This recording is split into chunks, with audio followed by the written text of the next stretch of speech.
예루살렘 사람 중에서 어떤 사람이 말하되 이는 그들이 죽이고자 하는 그 사람이 아니냐? 보라, 드러나게 말하되 그들이 아무 말도 아니하는도다. 당국자들은 이 사람을 참으로 그리스도인 줄 알았는가? 그러나 우리는 이 사람이 어디서 왔는지 아노라. 그리스도께서 오실 때에는 어디서 오시는지 아는 자가 없으리라. 예수께서 성전에서 가르치시며 외쳐 이르시되 너희가 나를 알고 내가 어디서 온 것도 알거니와 내가 스스로 온 것이 아니니라. 나를 보내신 이는 참되시니 너희는 그를 알지 못하나 나는 아노니 이는 내가 그에게서 났고 그가 나를 보내셨음이라. 그들이 예수를 잡고자 하나 손을 대는 자가 없으니 이는 그의 때가 아직 이르지 아니하였음이로라. 무리 중에 많은 사람이 예수를 믿고 말하되 그리스도께서 오실지라도 그 행하실 표적이 이 사람이 행한 것보다 더 많으리야. 예수에 대하여 무리가 수군거리는 것이 바리새인들에게 들린지라. 대제사장들과 바리새인들이 그를 잡으려고 아랫사람들을 보내니 예수께서 이르시되 내가 너희와 함께 조금 더 있다가 나를 보내신 이에게로 돌아가겠노라. 너희가 나를 찾아도 만나지 못할 터이요 나 있는 곳에 오지도 못하리라. 이에 유대인들이 서로 묻되 이 사람이 어디로 가기에 우리가 그를 만나지 못하리요? 헬라인 중에 흩어져 사는 자들에게로 가서 헬라인을 가르칠 터인가? 나를 찾아도 만나지 못할 터이요 나 있는 곳에 오지도 못하리라 한 이 말이 무슨 말이냐?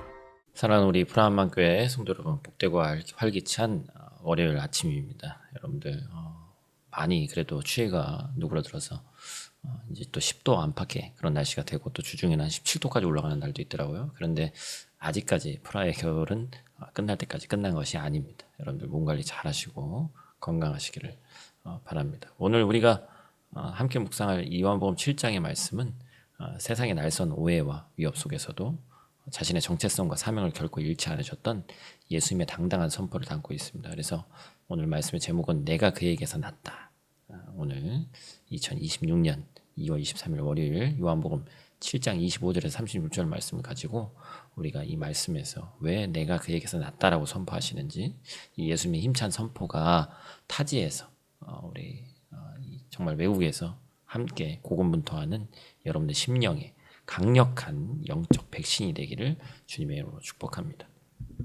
오늘 본 말씀 통해서 우리가 첫 번째로 기억하길 원하는 것은 프레임을 깨는 참된 지식에 관한 이야기입니다.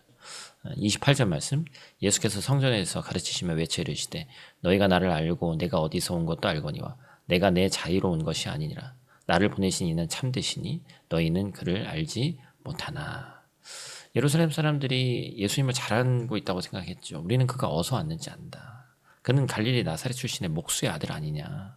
참된 그리스도는 어디서 오시는지 아무도 모르게 신비롭게 오셔야 되는데 우리는 저 사람의 부모와 자란 동네를 다 알지 않느냐. 이것이 바로 그들의 주장이었습니다. 여러분, 이게 얼마나 무서운 영적 교만이고 치명적인 무지예요. 그들은 자신들이 가진 얄팍한 정보와 세상적인 기준이라는 어떤 프레임에 창조주 하나님을 가둬버렸습니다. 눈앞에 생명의 떡이요 생명의 빛이신 하나님의 아들이 서 계시는데도 그들은 나사렛이라는 출신 성분과 육신적 기원이라는 잣대로만 예수님을 평가했죠. 아닌 것 같으나 실상은 철저히 눈먼 상태, 이것이 바로 진리를 대하는 세상의 한계이죠. 예수님은 그들의 닫힌 프레임을 향해서 일갈하십니다. 너희가 나를 안다고? 내 육신의 고향은 알지 모르지만 나의 진짜 기원, 나를 이 땅에 보내신 참되신 분은 너희가 알지 못한다. 예수님은 철저하게 위로부터 오신 분이십니다. 땅의 논리로는 결코 하늘의 신비를 재단할 수 없음을 알아야 됩니다. 인간의 알량한 지식과 선입견이 하나님의 아들을 알아보지 못하게 눈을 가려버린 것이죠. 참된 신앙은 예수님이 누구신지를 바르게 아는 것에서 출발합니다. 우리가 어제 주일날 말씀에서도 나눴죠? 누구인지를 정확히 알아야 되는 거예요. 그분은 우리의 좁은 프레임에 갇히실 뿐이 아니라 진리 그 자체이시기 때문에 그렇습니다. 예수님을 참되게 아는 것은 곧 하나님을 참되게 아는 것입니다. 오늘 하루 우리의 삶을 짓누르는 세상의 통계와 또한 여러 가지 시선들, 또 나를 힘들게 하는 여러 요소들, 또 부정적인 프레임들을 예수 그리스도의 이름으로 산산조각 내시길 바라고, 우리를 보내신 이는 참되시다는 사실을 잊지 마시고 우리의 삶은 세상의 평가로 결정되는 것이 아니라 참되신 하나님 아버지의 손에 붙들려 있음을 믿음으로 선포하시는 귀한 아침 되시기를 간절히 축복합니다. 오늘 말씀 통해서 두 번째로 우리가 기억할 것은 하나님의 때를 신뢰하는 평안입니다. 30절 말씀, 그들이 예수를 잡고자 하나 손을 대는 자가 없으니 이는 그의 때가 아직 이르지 아니하였음이로라. 종교 지도자들의 사주를 받은 무리들이 예수님을 체포하러 왔는데 당장이라도 폭동이 일어날 것 같은 일촉즉발의 위기 상황 가운데 놓여 있습니다. 그런데 성경은 손을 대는 자가 없었다. 군중들이 갑자기 예수님 불쌍히 여길 것도 아니에요. 물리적인 힘이 부족해서도 아닙니다. 성경은 그 이유를 단 한 문장으로 명확히 규명합니다. 이는 그의 때가 아직 이르지 아니하였다. 여러분, 이 구절에서 우리는 참 대단한 말씀을 우리가 느낄 수 있죠. 세상은 힘과 권력이 역사를 주관한다고 믿습니다. 빌라도의 권세나 대제사장의 칼이 예수님의 생사 여탈권을 쥐고 있다고 생각했어요. 그러나 실상은 달랐습니다. 예수님의 삶을 이끌어가는 절대적인 원동력은 로마의 제국주의도 유대 종교의 권력도 아니었죠. 오직 하나님 아버지가 정하신 시간표, 즉 하나님의 때였습니다. 예수님의 때는 십자가에 들림받아 죽으실 때고 죽음에서 부활해서 하나님의 영광을 온전히 드러내시면서 아버지께로 돌아가실 그 영광의 때였죠. 그때가 이르기 전까지는 세상의 그 어떤 권력도 그 어떤 위협도 예수님의 머리털 하나 상하게 할 수 없다라는 것이죠. 타국에서 살아가는 우리 세대에게 가장 피말리는 싸움 중 하나가 바로 시간과의 싸움입니다.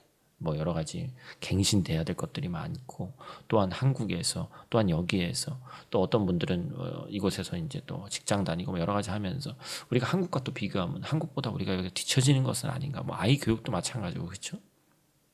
여러 가지 조급한 마음이 우리 마음 가운데 항상 이 세상이 정해놓은 데드라인이 있으니까 숨가쁘게 살아가는 거예요. 근데 여러분, 예수님 보십시오. 예수님은 언제나 아버지께로부터 와서 아버지께로 돌아간다는 분명한 목적지가 있었습니다. 예수님의 영적 기원과 최종 목적지를 정확히 알고 있었기 때문에 세상의 위협 앞에서도 요동치 않는 절대 평안을 누릴 수 있었죠. 오늘 우리에게 필요한 것이 바로 이 믿음입니다. 우리의 시간표는 만물의 주관자이신 하나님 아버지 손에 있는 거예요. 내가 그에게서 났다라는 선포는 곧 나의 모든 시간도 하나님께 속해 있다라는 위대한 신앙의 고백을 우리 주님께서 몸소 보여주셨습니다. 하나님의 때가 완성될 때까지 하나님은 하나님의 자녀들을 세상의 폭풍 속에서도 눈동자처럼 보호하십니다. 그러므로 오늘 하루 조급함과 두려움을 내려놓으시고 모든 것을 하나님 아버지의 때에 완전히 성취하실 예수님을 기대하시고 오늘 우리에게 주어진 일상을 묵묵히 그러나 치열하고 성실하게 살아내는 것, 그것이 바로 하나님의 때를 주관하심을 믿는 자의 삶의 방식인 줄로 믿습니다. 말씀을 마무리하겠습니다. 사랑하는 우리 성도 여러분, 우리가 단지 이 체코 땅에 우연히 떨어진 이방인이나 야근애가 아닙니다. 우리는 세상이 이해할 수 없는 방식으로 참되신 하나님으로부터 이 프라하 땅에 보냄을 받은 하나님의 대사들인 줄 믿습니다. 사람들은 우리를 외모나 직업 또한 여러 가지 경제적인 또 육신적인 기원으로 평가하려고 듭니다. 그러나 우리의 영혼 깊은 곳에서부터 예수님처럼 당당히 선포하시기 바랍니다. 나는 하나님에게서 났다. 나의 출처는 하늘이다. 이 영적 자존감이 여러분의 하루를 지배하게 하시고 진리로 덧입혀진 이 참된 지식이 불안한 이민 생활을 넉넉히 이길 수 있는 굳건한 반석이 될 줄로 믿습니다. 오늘 하루도 각자의 삶의 자리에서 나를 보내신 아버지 하나님의 뜻을 구하며 십자가의 은혜로 승리하는 사랑하는 우리 성도들 되시기를 간절히 축복합니다. 오늘 본 말씀 통해서 우리가 함께 실천하기를 원하는 것은 가족을 향한 세상 프레임을 거두자라는 것입니다. 우리 모두가 타지에서 살아남기 위해 나도 모르게 가족들에게 세상의 치열한 잣대를 들이댈 때가 많이 있습니다. 오늘 저녁 식탁에서는 자녀의 학업이나 배우자의 사회적 성취에 대한 어떤 잔소리나 현실적인 조언을 멈추고 대신 당신이 하나님의 자녀라는 사실 하나만으로도 내겐 최고의 자랑이다. 우리가 믿음 있는 가정이고 또한 아이들이 교회 다니고 또 아직까지 못 믿는 우리 가족 중에 못 믿는 분도 있겠지만 그런 분들도 있지만 우리가 마음을 다해서 하나님의 자녀라는 그 존재가 얼마나 귀하냐. 그래서 그 존재 자체를 기뻐하고 그것만으로도 인정해 주시고 기뻐하는 귀하고 복된 하루가 되기를 소망합니다. 우리 다 같이 있는 자리에서 함께 기도하고 마치도록 하겠습니다. 살아계신 아버지 하나님, 이처럼 아름다운 프라하의 아침을 열어주시고 세상의 소음 속에서도 주님의 세미한 음성을 듣게 하시며 감사를 드립니다. 우리 사랑하는 성도들의 고단한 이민 생활을 주님께서 아십니다. 때로는 세상이 요구하는 속도를 따라가지 못해 헛걱거리고 앞이 보이지 않는 막막함에 두려워할 때도 있었습니다. 그러나 예수님을 향한 적들의 위협 속에서도 아직 그의 때가 이르지 아니하였다고 보아하셨던 그 전능하신 손길이 오늘 우리 성도들의 직장과 사업장, 자녀들의 학교와 가정 위에 동일하게 덮여 있음을 믿습니다. 조급함을 내려놓고 만물을 다스리시는 하나님의 완벽한 시간표에 우리의 삶을 온전히 내어 맡기는 평안을 누리게 하여 주시옵소서. 만나는 사람마다 하늘의 위로와 소망이 흘러가게 하는 우리가 축복의 통로 되게 하시고 우리를 고와 같이 버려두지 않으시고 영원한 동행자가 되어주시는 그 주님을 신뢰하며 나가는 귀하고 복된 삶 될 수 있도록 하나님 도와 주시옵소서. 예수님 귀하신 이름으로 기도드립니다. 아멘.